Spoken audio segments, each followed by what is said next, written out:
Pernahkah kalian menonton film kartun atau fiksi yang berlatar belakang sejarah? Nah, di film Grave of Fireflies yang dirilis pada 16 April 1988 dan disutradarai oleh Isao Takahata adalah film yang akan membawa kalian untuk menilik kembali apa yang terjadi di Jepang pada Perang Dunia Kedua. Nah, film ini bercerita tentang dua kakak beradik yang bernama Seita dan Setsuko yang berusaha untuk survive dalam situasi perang antara Amerika Serikat dan Jepang dalam Perang Dunia Kedua. Kota Kobe di mana tempat mereka tinggal luluh lantak karena serangan udara dari Amerika Serikat dengan menggunakan bom api yang membakar kota Kobe. Semua rumah hancur terbakar sehingga orang-orang berusaha menyelamatkan diri mereka masing-masing ke tempat pengungsian. Setelah ibu mereka terkena bom dan meninggal, Seita dan Setsuko pergi ke rumah bibi mereka. Namun, bibi tersebut menganggap mereka sebagai benalu yang hanya menumpang dengan memberikan beban. Karena rasa yang tidak nyaman saat tinggal di rumah bibinya, kakak beradik ini memutuskan untuk pergi dan menetap di sebuah gua persembunyian. Gua ini berada di tepi danau. Mereka bertahan hidup dengan makan ikan, kodok, dan buah-buahan yang mereka curi. Gua tempat mereka tinggal menjadi kuburan bagi kunang-kunang yang Seita tangkap untuk menerangi tempat tinggal mereka. Sehingga nama film ini adalah Grave of Fireflies yang artinya kuburan kunang-kunang. Ending dalam film ini sangat menyayat hati, di mana Seita dan adik perempuannya yaitu Setsuko mengalami kehidupan yang tragis selama Perang Dunia Kedua di Jepang.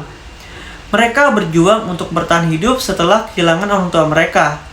Akhirnya, Setsuko meninggal karena kelaparan, dan Seita juga mengalami kematian di stasiun kereta api.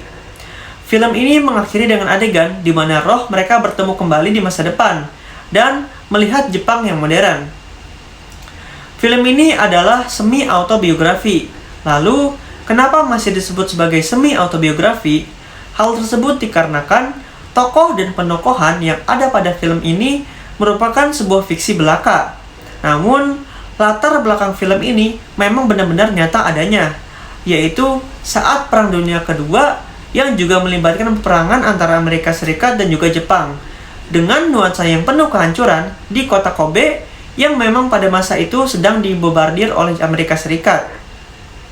Pada tanggal 16-17 Maret 1945, 331 pengebom dari Amerika Serikat melancarkan serangan bom api di kota Kobe, Jepang. Kobe dipilih sebagai target serangan bom api atas beberapa alasan yang strategis. Yang pertama, karena ukuran dan populasi. Kobe merupakan kota terbesar ke-6 di Jepang yang pada waktu itu berpenduduk sekitar 1 juta jiwa. Kebanyakan rumah di sana rapuh dan mudah terbakar, sehingga cocok untuk dijadikan sumber kebakaran besar. Yang kedua, karena pelabuhan dan industri. Kobe merupakan pelabuhan terbesar di Jepang, yaitu tempat berdirinya banyak pabrik kapal dan juga mesin kapal. Juga kota ini memiliki fasilitas bisnis baja, mesin karet, peralatan kereta api, dan perlengkapan lainnya. Yang ketiga, karena infrastruktur yang rentan. Persediaan air di Kobe yang rendah, serta lingkungan yang mudah terbakar, membuat Amerika Serikat memilih menggunakan bom api sebagai cara untuk memporak-porandakan kota Kobe. Serangan udara terhadap kota Kobe dan serangan-serangan udara lainnya merupakan bagian dari strategi sekutu untuk memaksa Jepang menyerah tanpa syarat dalam Perang Dunia Kedua.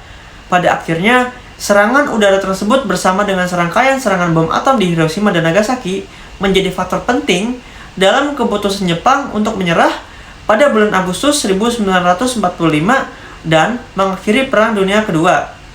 Lalu, pertanyaannya, mengapa Amerika Serikat menyerang Jepang?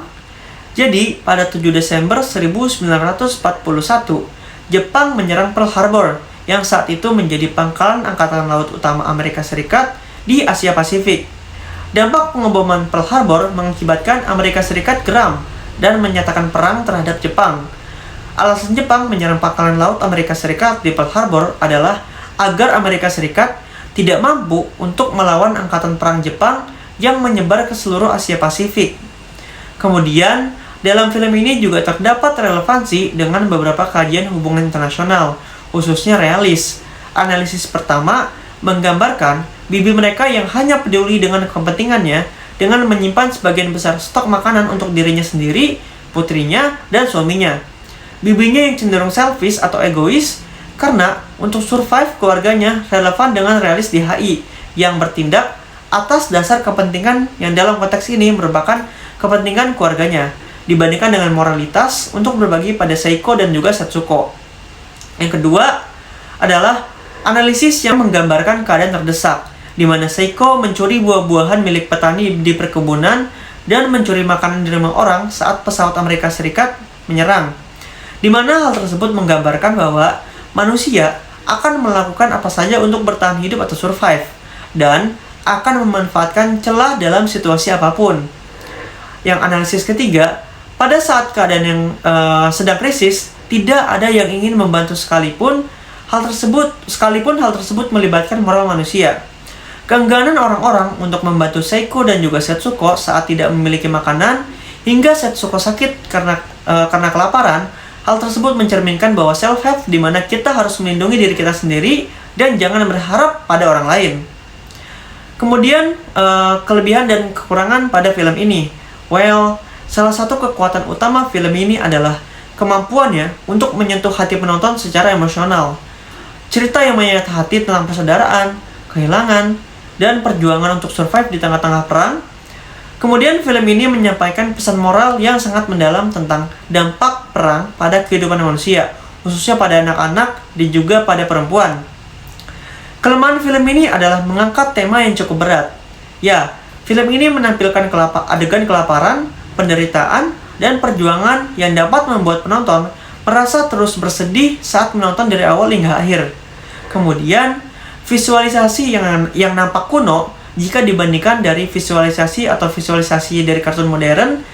Namun, hal tersebut sebenarnya bukan menjadi kelemahan saat film itu dirilis pada masanya, namun menjadi kelemahan jika di-compare dengan film-film saat ini.